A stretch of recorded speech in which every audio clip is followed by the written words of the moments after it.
복음의 진리를 따라 바르게 행하라 라는 제목으로 이렇게 말씀을 나누도록 하겠습니다. 오늘 갈라디아서 2장 11절에 보면 게바가 안디옥에 이르렀을 때에 이 안디옥은 비시디아 안디옥이 아니라 수리아 안디옥이죠. 그러니까 세계복음화를 하는 데 있어서 센터의 역할을 했던 그 안디옥입니다. 이르렀을 때 책망받을 일이 있기로 내가 그를 대면하여 책망하였다라고 이야기를 합니다. 그러니까 바울이 감히 당시에 예수님의 수제자였고 당시로 보자면 가장 대표적인 사람이죠. 이 베드로를 책망하는 것에 대하여 오늘 설명하는 장면이에요.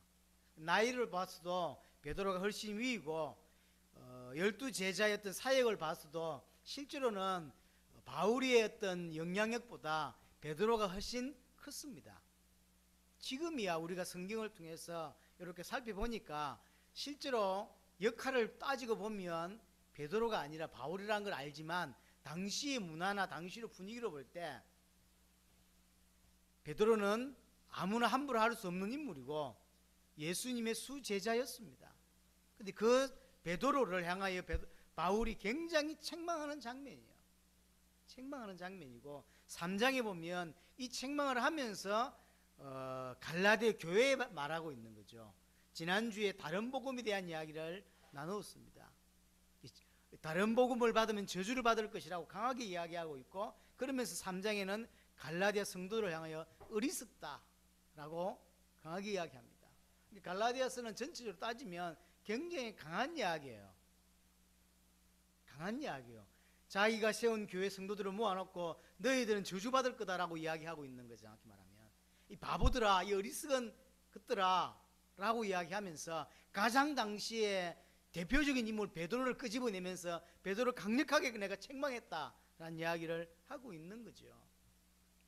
그 책망의 이유를 보면 12절에 보면 야고보에서 온 어떤 사람들이 이르기 전에 게바가 이방인과 함께 먹다가 이런 이야기죠. 자, 안디옥에 베드로와 함께 어떤 수행원들이 온 거죠. 그래서 이방 지역이잖아요. 이방 지역 사람들하고 함께 밥을 먹고 있는데 야고보에게서 온 사람들, 그러니까 예루살렘 교회에서 어떤 이유가 있어서 사람을 보낸 것 같아요.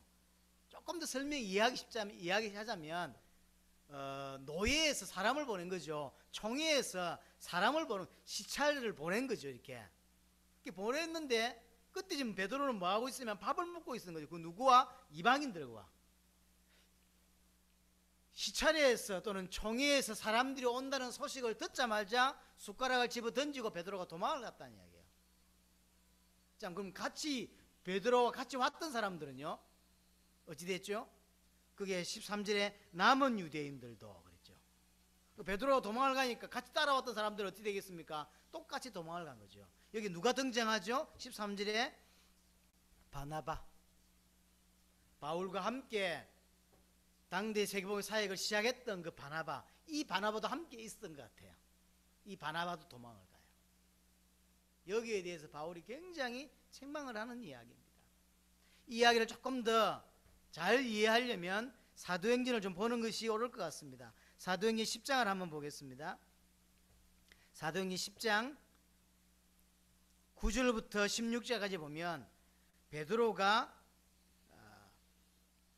9절에 이튿날 그들이 길을 가다가 성에 가까이 갔을 때 베드로가 기도하려고 지붕에 올라가니 시간은 제6시란 말은 12시란 말이죠. 낮 12시에 베드로가 기도하려고 옥상에 올라가는 것 같습니다. 이때 12절에 보니까 그 안에 땅에 있는 각종 네 발 가진 짐승과 기는 것과 공중에 나는 것들이 있더라. 하늘에서 한상을 본 거예요. 하늘에서 보자기가 내려왔고 그 보자기 아래 12절이 말한 대로 네 발 가진 짐승들, 이 말은 유대인들이 기본적으로 좀 부정하다 라고 생각되는 어떤 짐승들이죠.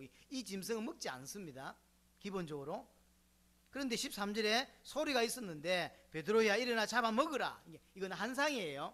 12시에 지붕에 기도로 올라갔는데 졸렸는지 어쨌는지 환상을 보게 되는데, 환상의 내용이 뭐냐면 하늘에서 보자기가 내려왔고 그 보자기 안에 유대인들이 먹지 않은 짐승이 있었던 거죠. 여기 이제 어떤 소리가 들렸냐면 잡아먹으라는 거예요. 그러니까 베드로가 14절에 주여 그럴 수 없나이다. 내가 속되고 깨끗하지 아니한 것을 내가 결코 먹지 아니하겠다. 두 번째 또 소리가 있어 먹으라. 먹지 못합니다. 세 번째 먹으라. 먹을 수 없습니다. 이런 이야기가 있었다는 거죠. 이게 16절까지 이야기예요. 그래서 잠을 깨서 정신을 차리고 있는데 밥이 다 됐는가 봐요. 그래서 이제 내려옵니다. 집으로 내려오는데 밖에서 누가 베드로를 찾습니다. 이때 19절에 베드로가 환상에 대하여 생각할 때에 성령께서 그에게 말씀하시되 두 사람이 너를 찾는다. 20절에 일어나 내려가 의심하지 말고 함께 가라. 내가 그들을 보냈다. 이렇게 말해요. 그러니까 이제 성령께서 음성을 주셨어요. 내가 보낸 사람이다. 두 사람인데 의심하지 말고 함께 가라. 내가 보냈다.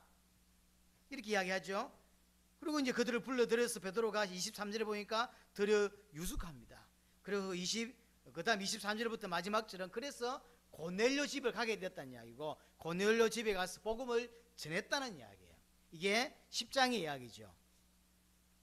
11장에 어떤 일이 벌어지냐면 11장에 유대에 있는 사도들과 형제들이 이방인들도 하나님의 말씀을 받았다 함을 들었더니 베드로가 예루살렘에 올라갔을 때 할례자들이 비난하여, 그러니까 이제 이 소식을 예루살렘 교회가 다 듣게 되었고 하나님을 찬양한다라고 말해야 되는데, 뭐야? 아니 베드로가 이방인들과 같이 밥을 먹었어? 이렇게 된 거죠. 그래서 2절에 할례자들이란 말은 이제 유대인들인 거죠. 유대인들이 막 비난을 한 거예요. 네가 감히 어떻게 그럴 수 있냐? 하나님의 법을 어기고 어떻게 그럴 수 있냐라고 이제 비난을 하게 되었다는 거죠. 그래서 3절에 이르되 네가 무할례자에 들어가 함께 먹었다 하니, 이렇게 된 거죠. 그게 이제 이 4절부터 베드로가 내가 가려고 간 게 아니라 내가 기도하고 있는데 환상이 보였고 뭐 쭉 설명을 쭉 하는 장면이 11장의 전반적인 장면이에요. 오늘 갈라디아 2장 장면은 아마 정확하게는 모르겠는데 요 사건이 있은 얼마의 이유인 것 같습니다. 요 사건 사도행전 10장 사도행전 11장 사건에 지난 얼마 후에 베드로가 어떤 이유인지를 성경에 밝히고 있지 않지만 안디옥을 가게 되었고, 안디옥에서 베드로가 왔다는 소식을 듣고 이제 귀한 사람이 왔으니까 식사 대접을 했겠죠.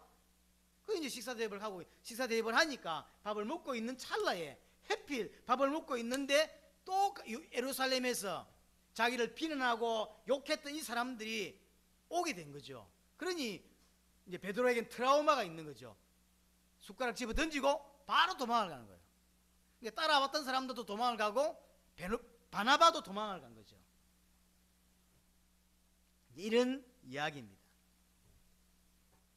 그래서 바울이 갈라디아 2장 14절에 결론적으로 뭐냐면, 그러므로 나는 그들이 복음의 진리를 따라 바르게 행하지 아니함을 보고, 복음을 따라 살지 않는다 라고 이야기하는 거예요. 갈라디아 2장 20절 마지막에 우리는 하나님의 아들을 믿는 믿음 안에서 사는데, 그들은 지금 베드로를 위시한 그들은 복음 따라 살지 않는다. 쉽게 말하면 복음 따로 삶 따로,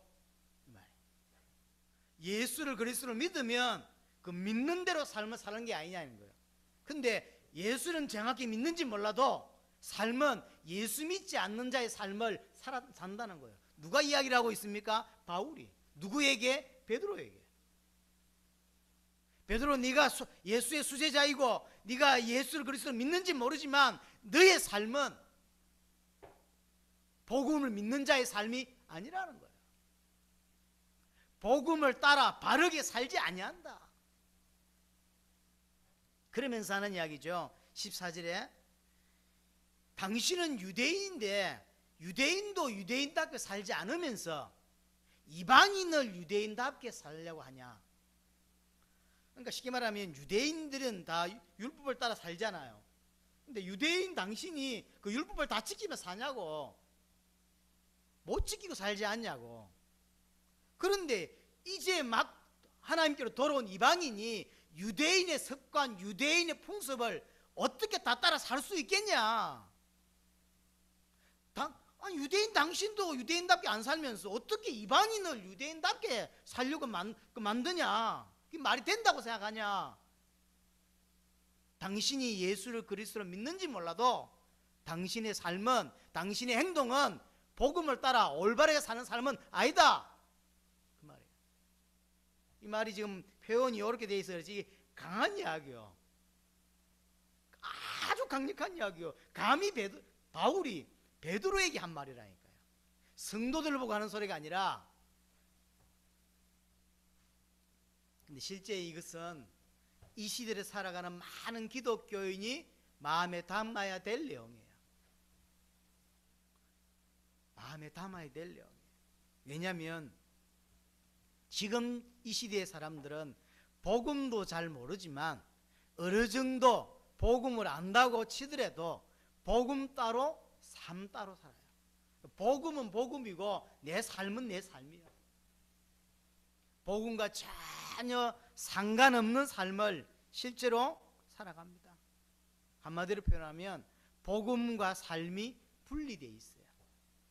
교회 오면 참 은혜 받은 사람이고 참 제자같이 보이는데 세상 나가면 불신자나 뭐 다름없는 인생을 살아가는 거예요.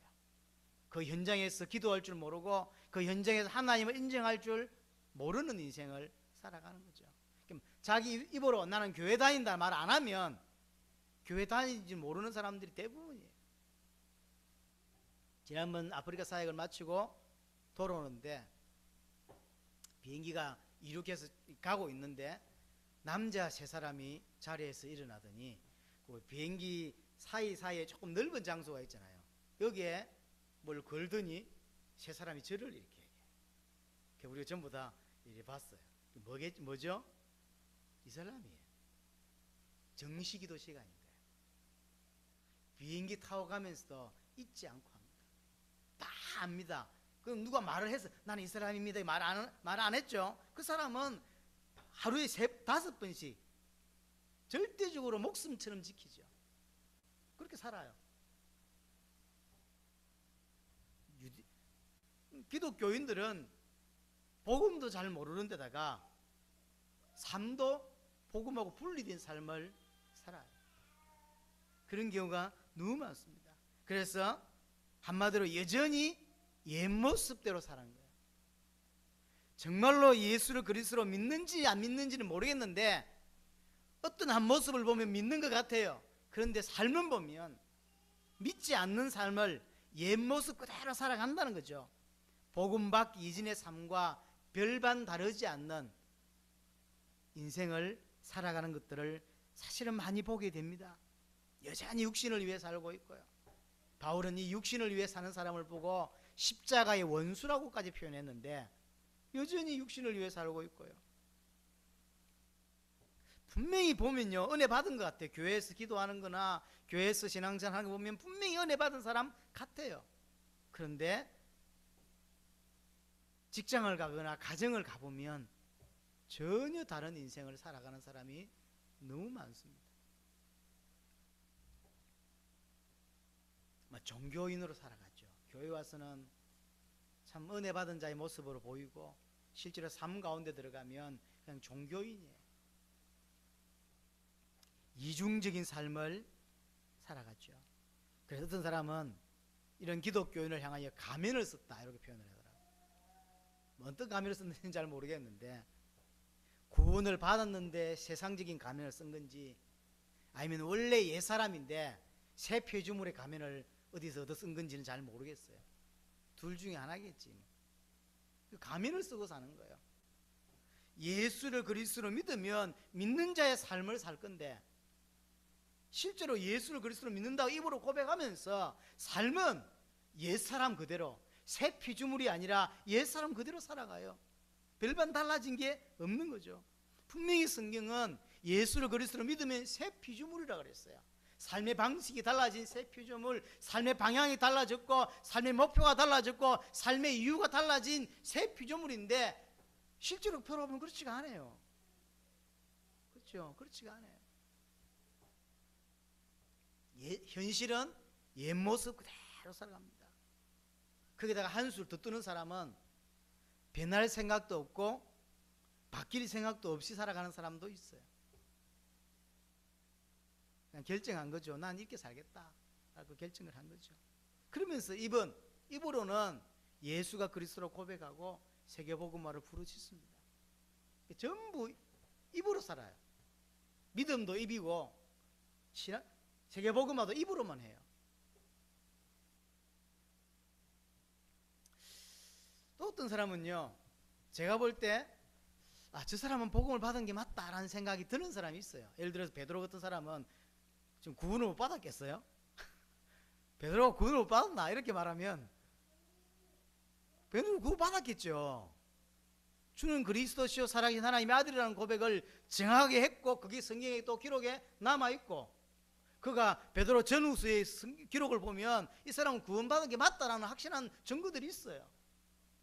그럼에도 불구하고 이런 베드로라든지 많은 기독교인들 중에서 이 사람은 정말로 구원을 받았다라고 느끼는 사람들이 있어요. 그럼에도 불구하고 깊이 있게 소화하지 못해서, 성장하지 못해서 그대로 남아있는 사람들도 많습니다. 그런 사람들은 참 아쉽습니다. 성장하지 못하고 더 이상 하나님의 역사를 보지 못한 눈을 가졌어요. 사람은 하루 이틀 봐 모르잖아요. 하루 이틀 봐가지고 많은 사람들 20년씩 10년 이상씩 지켜보면 알잖아요. 정말로 복음을 위해 사는지 아니면 입만 복음인지 그건 지켜보면 알잖아요. 성장하지 못하고 그냥 머물러 있고 하나님의 역사를 볼 줄 모르는 눈을 가진 사람들이 있습니다. 다시 사도행전 10장을 한번 보겠습니다. 다시 사도행전 10장으로 돌아가서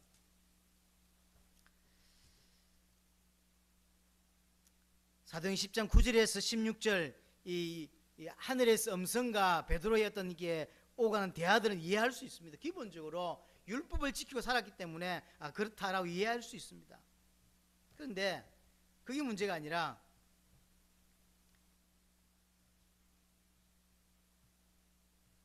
사도행전 10장 20절에 보면 음성이 들리잖아요. 의심하지 말고 함께 가라. 내가 그들을 보냈다. 그러면 자 내려가서 만났습니다. 어찌 해야 되겠습니까? 내가 베드로다. 가자. 이래야 될 거 아닙니까? 그래야 되잖아요. 내가 너희들이 찾는 베드로다. 내가 왜 봤는지 안다. 가자. 이래야 되는 건데 지금 낮 12시잖아요. 23절에 뭐라고 표현됐죠? 베드로가 불러들여 유숙하니라. 낮 12시면 출발을 해야 됩니까? 잠을 자야 됩니까? 출발해야죠. 왜 안 갔을까요? 왜 안 갔을까요? 기본적으로 이 사람이 예수를 그리스도로 믿어도 지금까지 구원을 받기 전에 갖고 있던 유대인의 삶과 율법과 전통이나 이런 것들을 많이 베이스에 깔고 있어요. 가기 싫은 거예요. 이방인들에게 복음을 전하고 이방인들을 교제한다는 것은 뭔가의 걸림돌이 있는 거예요. 왜 걸림돌이 생겼을까요? 이해를 굳이 하자면 유대인이었으니까. 유대인은 이방인과 같이 밥도 먹지 않습니다. 같이 밥도 먹지 않아요. 이해합니다. 그런데 예수를 그리스도로 믿었잖아요. 그리고 이 복음이 뭔지 알잖아요. 이 복음이 내게만 온 게 아니라 나를 통하여 전 세계로 흘러가야 될 걸 이제 알았잖아요. 그러면 유대인에 대한 생각이 바뀌어야 되잖아요. 안 바뀐 거예요. 아니 이방인에 대한 생각이 바뀌어야 되잖아요. 안 바뀌었어요. 예수를 그리스도로 믿는지를 모르겠는데 믿지. 그런데 삶은 복음으로 바뀌질 않았어요. 생각이 안 바뀌었고 사상이 안 바뀌었고 삶이 안 바뀌었어요. 여전히 이방인을 향한 그 생각이 갖고 있어요. 근데 음성이 들려서 성령의 역사라는 걸 알기 때문에 마가다락방에 성령이 임한 것도 알았고 거기에서 설교했을 때 3,000명이 돌아온 본인의 경험도 있고 성령의 역사가 어떤지를 잘 알아요. 그래서 내게 지금 주신 성령의 음성이 어떤 음성인지 이게 성령의 음성인지 아닌지를 구별할 줄 안다고. 그래서 이 음성은 성령의 음성이라 알아. 그런데 순종 못하는 거예요. 마음에 많은 걸림돌이 있는 거예요. 알지만 못 가는 거예요. 그래서 집에 12시인데 집에 잔다니까 들어가 잠을 지운다니까요. 자, 이 사람이 새벽 일찍 4시에 일어나 출발했을까요? 이거는 이제 천국 가서 이제 물어봐야 돼, 베드로한테. 왜냐하면 이렇게 가기 싫은데 새벽 5시에 일어나가지고 짐 챙겨 출발했을까? 저는 개인적으로 나가게 일어나가지고 할 수만 있다면 안 가려고 발부둥 치다가, 왜냐면 발부둥 치는 중에 음성이 새롭게 들려가지고 베드로야 약속이 취소됐다, 이런 음성을 기대했는지도 모르죠. 안 가고 싶었을 거예요. 느긋하게 하다가 10시나 출발 안 했을까? 안 갈 수는 없고 가기는 뭐 하고. 그러면서 웃기는 이야기를 합니다. 10장 29절입니다. 10장 29절. 이제 고넬료 집에 갔어요. 고넬료 집에 갔습니다. 29절이 말이죠. 부름을 사양하지 아니하고 왔노라. 묻노니 무슨 일로 나를 불렀느냐. 부름을 사양하지 않고 왔나요? 오기 싫었어요. 오기 싫었는데 성령께서 가라고 하니까 어쩔 수 없이 왔다니까. 좀 더 일찍 왔었어요, 원래가. 그런데 늦게 출발해서 이제 온 거예요. 기본적으로는 베드로는 지금 복음을 깊이 있게 소화 못하고 있고 성장 못 해내고 있어요. 예수님의 12 제자 중에 제자인지는 몰라도 지금 베드로는 성장 안 하고 있어요. 그리고 세계복음만 모르고 있어요. 지금 하나님이 지금 뭐 하시는지 모르고 있는 거예요. 이 복음이 어떤 복음인지 모르고 있고, 이 복음을 왜 내게 먼저 주셨는지 모르고 있고, 이 복음을 어떻게 사용해야 되는지 지금 베드로는 모르고 있어요. 천국 가면 베드로가 한마디 할지 모르지만, 그러면서 더 재밌는 단어입니다. 10장 45절 보세요. 베드로와 함께 온 할례 받은 신자들이 이방인에게도 성령 부어주심을 말미암아 놀라니. 예상치 못한 일이 벌어졌어요. 어쩔 수 없이 성령이 가라니까 갔고, 말씀을 전하니까 말씀을 전했는데, 그러면 이제 끝내고 집에 돌아오려고 했는데 말씀을 마무리하는데 성령이 임해버린 거야. 그러니까 베드로와 함께 따라온 사람들이 놀라는 거예요. 어머, 이거 어떡하지? 이러는 거예요. 성령 임하면 안 되는 거잖아요. 그 성령이 임해버렸네. 깜짝 놀란 거예요. 이게 베드로입니다. 지금. 그런 일이 돌아왔는데 예루살렘 교회 소문이 난 거예요. 베드로를 불렀어요. 이제 회의가 열린 거죠. 아니, 어떻게 이방인 집에 가서 밥을 먹을 수 있어? 라고 넣으면, 이 사람들아, 이리 나와야 되는데 내가 갈라고 한 게 아니고, 이러는 거죠. 내가 갈라고 한 게 아니라 성령께서 막 이렇게 하시는데 내가 누구한테 그걸 거부하겠냐. 비난하려면 성령을 해라. 성령에게 비난해라. 이런 식으로 이제 이렇게 한 거죠. 이제 내용을 들어보니까, 야고보로 중심으로 내용을 들어보니까 이걸 비난할 내용이 아닌 거죠. 그래서 막 할 수 없네 이러면서 예루살렘 교회가 마무리합니다. 할 수 없네. 성령이 임한 걸 우리가 누구한테 뭐 오라 마라 할 수 있겠냐. 그래 된 거죠. 이렇게 마무리가 다. 요 사도행전 11장 사건을 마무리해서 베드로의 사역은 사도행전에서 사라지죠. 더 이상 등장하지 않습니다. 베드로와 이 같이 있던 이 예루살렘 교회와 이 어마어마한 숫자로 지금 따질 때 몇만 명 아니었겠습니까? 예루살렘 교회가 베드로 설교함으로 3,000명이 돌아왔고, 나중에 4장 5장에 보면 5,000명이 돌아왔어요. 남자만. 그러면 최소한도 지금 현재 예루살렘 교회 성도는 몇 명이란 말이죠? 아무리 작게 잡아도 10,000명이 넘죠?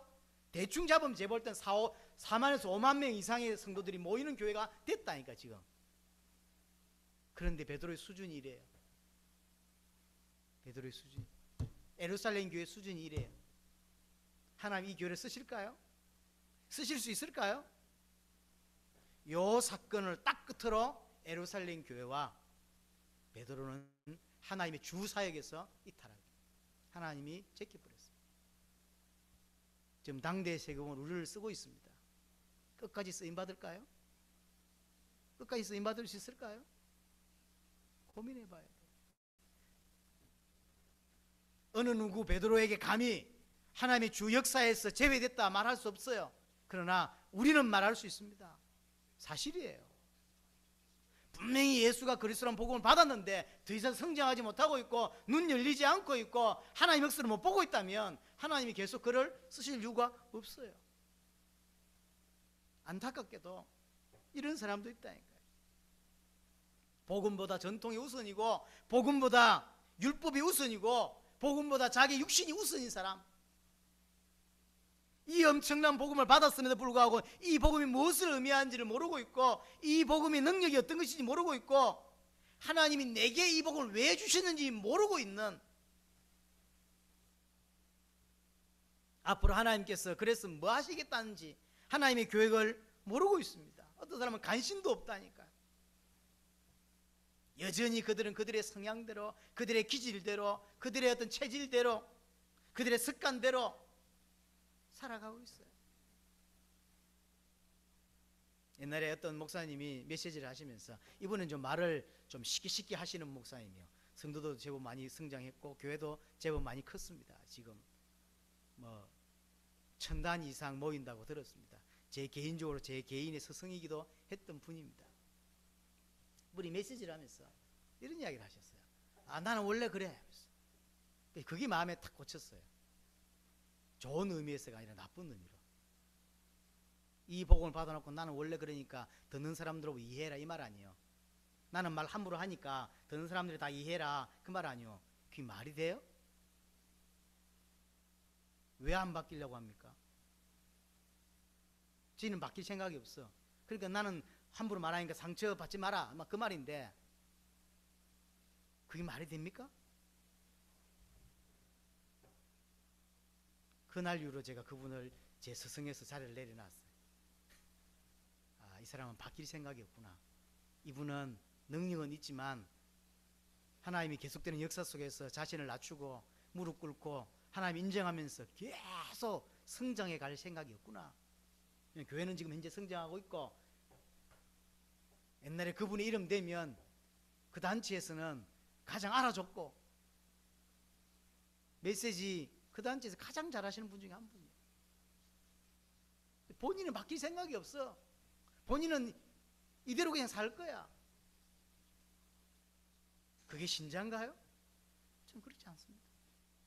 우리는 끊임없이 세계 복음을 두고 이 엄청난 복음을 받았는데 발부둥쳐야 된다고 생각합니다. 머물러 있지 말고 발부둥쳐야 돼요. 어떻게 하면 주의 뜻을 따라올 수 있을까? 어떻게 하면 말씀에 순종할 수 있을까? 어떻게 하면 주의 뜻을 조금 더 이해하고 눈여길 수 있을까? 그게 우리의 고민이어야 합니다.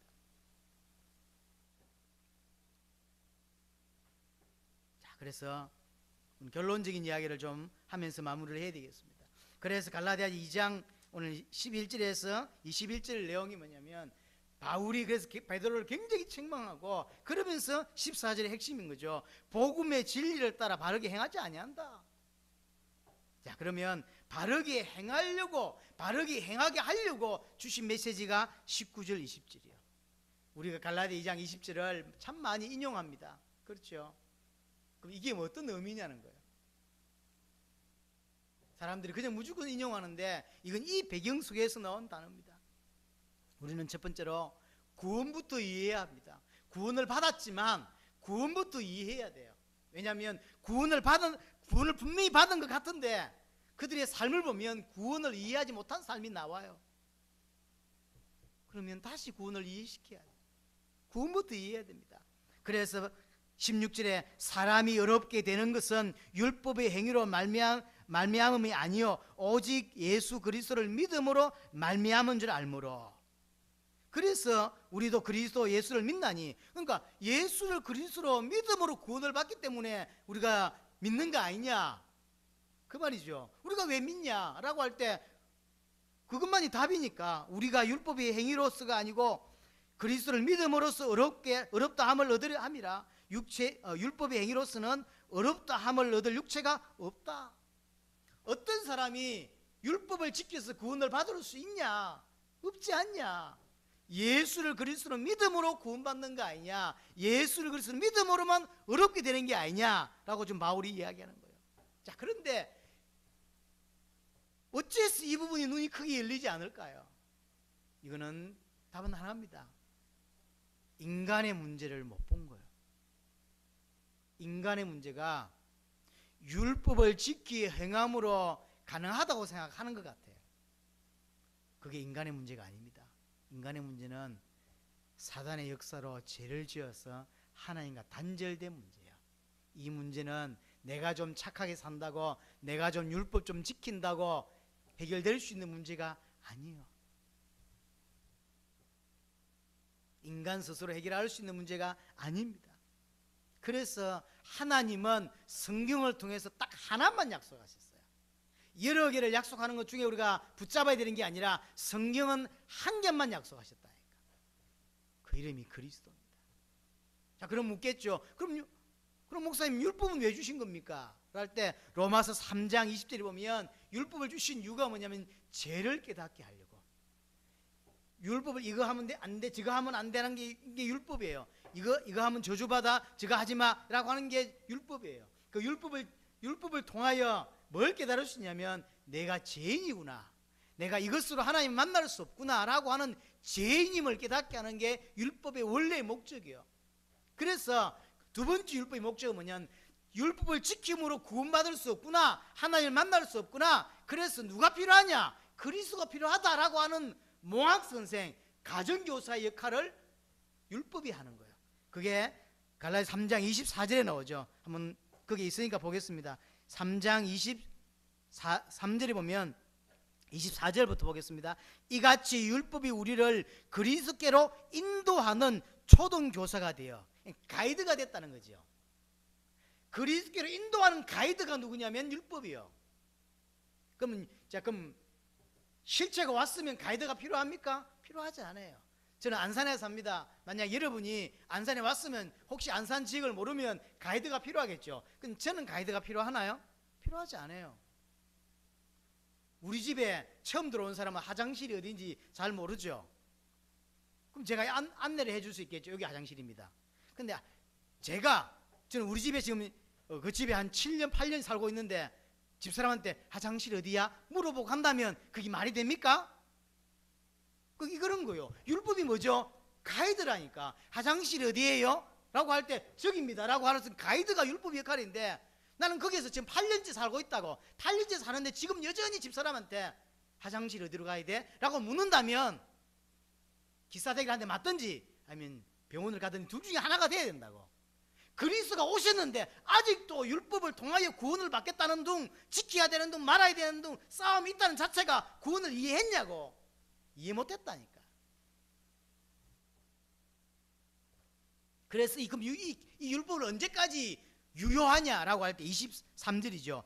믿음이 오기 전에, 믿음, 예수를 그리스도로 믿는 믿음이 실제로 내게 오기 전에 율법 아래 메인바 되었다. 그래야만 그리스도를 바라볼 수 있게 됐으니까, 그리스도를 믿을 수 있도록 가이드 역할을 했으니까 그때까지는 가이드 역할이요. 그러나 와버렸어요. 내게 예수가 그리스도로 믿음이 와버렸어. 계시가 됐어. 그러면 가이드가 필요합니까? 없다 이 말이에요. 그랬습니다. 계시될 믿음의 때까지 그랬어요. 믿음이 내게 계시되고 나면 율법은 내게 필요하지 않은 거예요. 그렇죠? 율법은 필요하지 않아요. 그래서 율법이 아니라 이제 율법이 가르치는 그 메시아, 율법이 가르치는 그 그리스도, 그분이 오신 거예요. 그래서 예수를 그리스도를 믿음으로 어렵게 되는 거죠. 자, 이렇게 믿었습니다. 그럼 어떻게 해야 됩니까? 그게 19절 20절이에요. 이게 이제 신앙생활인 거죠. 19절, 내가 율법으로 말미암아 율법에 대하여 죽었다. 율법에 대하여 죽었단 말은 무슨 의미입니까? 율법과 상관없는 자가 되었다. 이제 율법 이상을 넘어서 버린 거예요. 차원이. 축구를 한번 보시면요, 이제 월드컵이 다 돼가는데 그 텔레비에서 이렇게 앉아서 이렇게 축구를 보면, 중학생들 축구를 보면요 굉장히 재밌을 때가 있어요. 왜냐하면 기막힌 기술들이 중고등학교 때 나옵니다.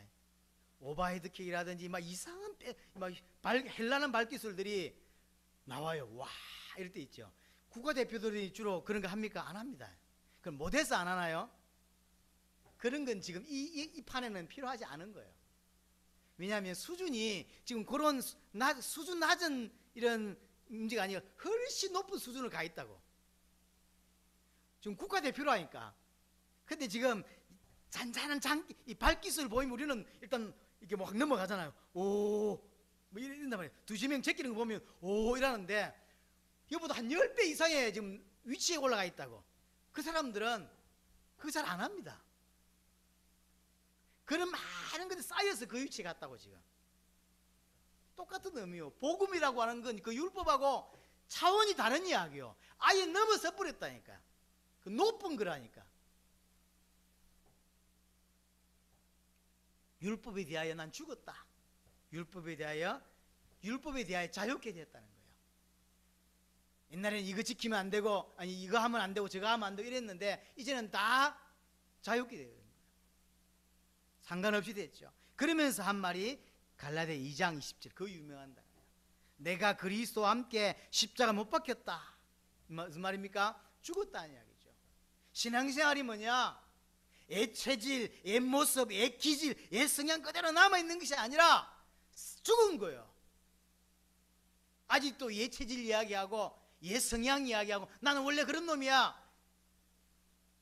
그렇게 사는 게 아니라니까. 나는 원래 오후 예배라는 건 없어.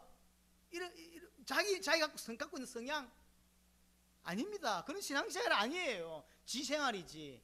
신앙생활이란 말은 신앙에서 나온 삶인데, 예수를 그리스도로 믿는데 삶은 따로 산다는 말은 말이 안 맞는 말이에요. 그래서 가면을 썼단 말을 이해합니다. 구원을 받았는데 세상적 가면을 쓴 건지, 아니면 구원을 못 받았는데 세피조물의 가면을 쓴 건지, 둘 중에 하나가 더 맞는 말이에요. 그러나 베드로의 상황이나 예루살렘 교회의 상황을 볼 때 꼭 그런 자만 있는 것이 아니라 어느 정도 믿음은 있었으나 더 이상 성장하지 못하고 더 이상 하나님의 역사를 보지 못하는 사람도 있었던 것 같아요. 그러나 그 어떤 것이 되었던 우리는 빨리 이 복음으로 우리의 진짜 신앙생활을 찾아내야 되고, 우리의 삶 가운데 성경에서 말하는 삶이 나와야 합니다. 그 첫 번째가 뭐냐면 그리스도 안에서 죽은 거야. 그리스도 안에서 옛 모습은 죽었습니다. 율법에서 자유했고, 우리의 육신, 내 육신을 위해 사는 삶, 그건 죽은 것입니다. 그 삶은 내게 더 이상 없습니다. 창세기 3장에 형성되었던 성향이나 기질이나 옛날에 했던 모습들은 죽었습니다. 그게 필요 없단 말이 아니에요. 하나님이 기질대로 쓰시기도 합니다. 그러나 기질대로만 쓰지 않습니다. 그걸 갖고 있으니까 하나님이 쓰시는 것이지 기질대로만 쓰는 게 아니라니까요. 이런 게 내게 없어져야 돼요. 이 말은 기질을 없애라, 오른손 제비가 왼손 제비가 되라, 이런 개념이 아니에요. 그런 수준 낮은 개념이 아니라 거기에 묶여 사는 사람이 되면 안 된다는 이야기예요. 옛 체질 그대로, 자기는 원래 이리 살았으니까 나는 원래 태생이 그러니 나를 이해해라 라고 주장하며 사는 그 인생은 구원을 바르게 누리는 인생은 아니라는 거예요. 하나님이 지금 엄청난 세계복음을 하고 계신데 그걸 따라가고 그게 순종하고 그게 발맞추고 가는 것이 올바른 인생이고 올바른 신앙이지, 그건 그거고 난 내 삶 살아야 되겠다, 그건 아닌 거죠. 그런 신앙생활이 아닌 거예요. 분명히 여러분들이 좋은 성향이 있어요. 좋은 성격이 있고 그건 하나님 쓰신다니까. 그러나 그것만 쓰는 게 아니라니까요. 그게 있으니까 하나님 쓰실 뿐인 거예요.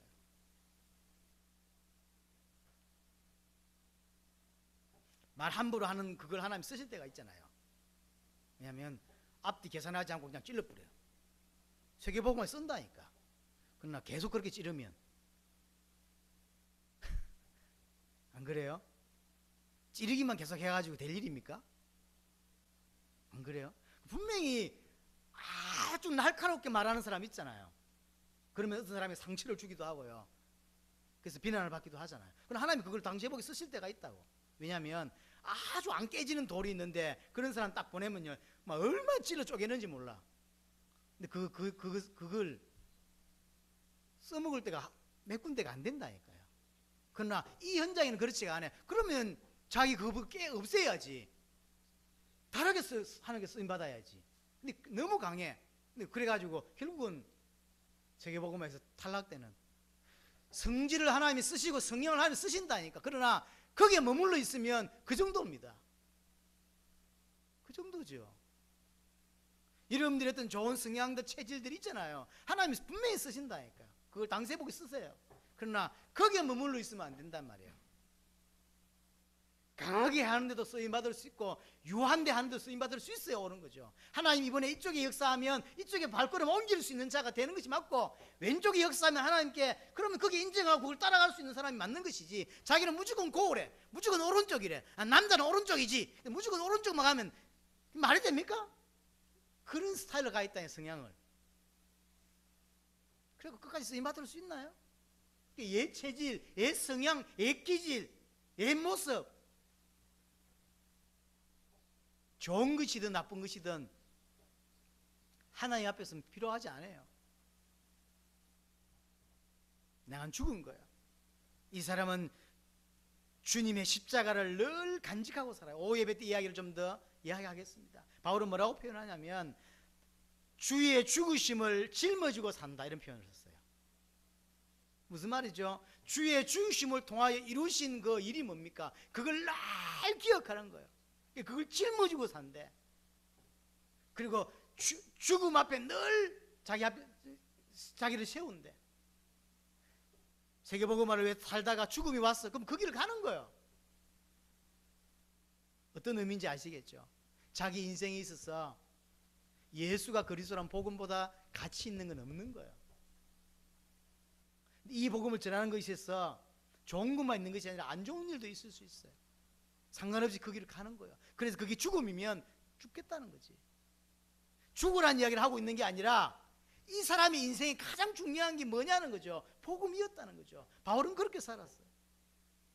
그래서 단순히 바울이 날마다 죽는다는 의미는 그냥 우리 어떤 성향을 또는 이렇게 분노를 억누른다의 개념이 아니에요. 날마다 그렇게 살았어요.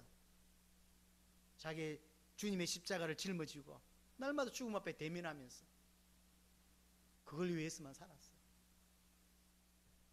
삶의 방식이 바뀌었어요. 여러분들 메시지를 깊이 고민하셔야 돼요. 깊이 있게.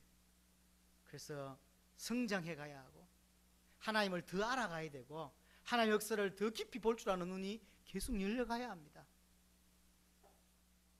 분명히 어떤 사람은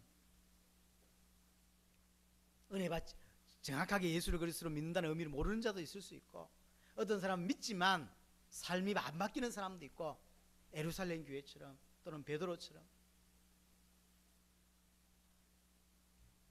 반면에 바울은 정확한 복음을 정말로 알아들었고, 그래서 자기 삶 자체를 턴해서 주와 복음을 위해서 인생을 살아온 거예요. 날마다 죽음 앞에 자기를 대면시키고 말씀 앞에 대면시켜서 세계 복음화 때문에 살아가는 인생을 살았다. 또 하나가 뭐냐면 죽는 것도 죽는 것이지만 그리스도께서 내 안에 사시는 거예요. 그리스도께서. 자, 여러분 가정에 어떤 사람이 와서 산다고 생각해 보세요. 어떤 잘 모르는 사람이 또는 좀 불편한 사람이 많은 부분에 신경이 쓰이죠. 아주 친척이 한 명이 왔어도, 예를 들어서 우리 집사님 가정에 제가 한 열흘 살아야 된다라는 일이 생겨서 살면 굉장히 신경 쓰이겠죠. 먹는 것도 신경 쓰이고 옷 입는 것도 신경이 쓰여요. 목사님이 와 계시니까 함부로 옷 입고 다닐 수도 없고 막 신경이 쓰인다고. 여러분들 영혼 속에 주님이 주인으로 와 계시면 어떤 생각이 드실 것 같습니까? 우리의 삶과 영혼 속에 주님이 주인이 된 인생을 살게 되는 거예요. 내가 살고 싶은 인생을 사는 것이 아니라 주님이 내 인생의 주인인 인생을 사는 거죠. 그분만을 의지하고 그분의 말씀에 순종하는 삶, 그분과 연합되어져서 그분과 동행하고 그분과 함께하고. 그래서 몇 주 전에 로마서 이야기를 해서 우리가 원래 돌 감람나무 가지였지만 참 감람나무에 접붙임을 당해서 그리스로부터 뿌리에서 올라오는 그 진액을 내가 받아 채운다는 이야기를 했습니다. 우리는 그런 거예요. 그렇죠? 내 성질, 내 이런 걸 사는 것이 아니라 그리스도께로부터 올라오는 사랑, 그리스도께로부터 올라오는 그 기쁨, 그리스도께로부터 올라오는 그 어마어마한 진액을 내가 받아서 채우고, 그래서 내 열매 맺는 것이 아니라 그리스도의 열매를 맺는, 그게 구원이라니까. 그게 임마누엘이라니까. 그래서 내가 죽는 것이고, 두 번째는 그분이 내 안에 사시는 것이고, 굳이 번호를 매기자면 그분과 연합된 것, 참 돌감나무 내가 그리스도와 연합되어 사는 거. 그래서 어느 것이 나중에는 어느 것이 돌감람나무고 어느 것이 참 감람나무인지 구별이 안 되죠. 접붙임을 당고 나면. 그래서 결국은 나중에 보면 참 감람나무 열매를 맺게 되는 우리의 삶이 그리스도의 삶으로. 그래서 사람들이 보고 그리스도의 향기라고 했죠. 우리를 보더니 현식이네 이래야 되는데 예수네 이렇게 향기죠. 냄새라니까. 그건 성령지 좀 들고 주일날 교회 온다고 될 일이 아니잖아요. 복음이 뭔지를 깊이 있게 이해하고 그것으로 가득 채웠어. 그래서 내 속에서 그리스도 차고 넘치고 폭발하고 나는 죽고 내 예체질은 죽고 그리스도의 성품이 드러나고 그래서 그리스도가 내 안에 사시고 그런데 연합되고 이런 삶. 그게 갈라디아 2장 20절이에요. 그래서 이 이야기는 그냥 넘어갈 수 없어서 오후 예배 때 이야기를 조금 더 자세하게 좀 풀겠습니다. 여하튼 결론적으로 내 것을 없애는 것이 유익합니다. 내 것을 없애라. 내 체질 어떤 이런 것들 다 없애라. 왜냐하면 복음은 약하지 않습니다. 내 것이 남아 있어야 될 만큼 복음은 무능하지 않습니다. 복음은 완전합니다. 그 완전한 복음이 나를 완벽하게 이끌어 가실 것입니다. 내 색깔을 없앨수록 그리스도와 영광 받으실 것이고 내 색깔을 없앨수록 복음은 완전하게 전해지게 될 것입니다. 여러분 성경에 있는 많은 실수했던 것들을 더 이상 실수하지 말라고 주신 내용들이에요. 갈라디아 교회는 복음을 받아놓고 다른 복음으로 변질돼 버려서 이런 일이 벌어졌습니다. 우리는 변질되지 말아야 되고 우리는 이 그리스도의 축복들을 이렇게 빼앗기지 말아야 합니다. 채워가야 되고 그래서 눈 열려야 되고 하나님의 역사를 계속 볼 수 있는 인생이 되어져야 합니다. 그게 하나님이 원하시는 것입니다. 반대로 뭐 단정 지을 수 없지만 그 중요했던 베드로는 사도행전 11장 이후로 사도행전에 등장하지 않습니다.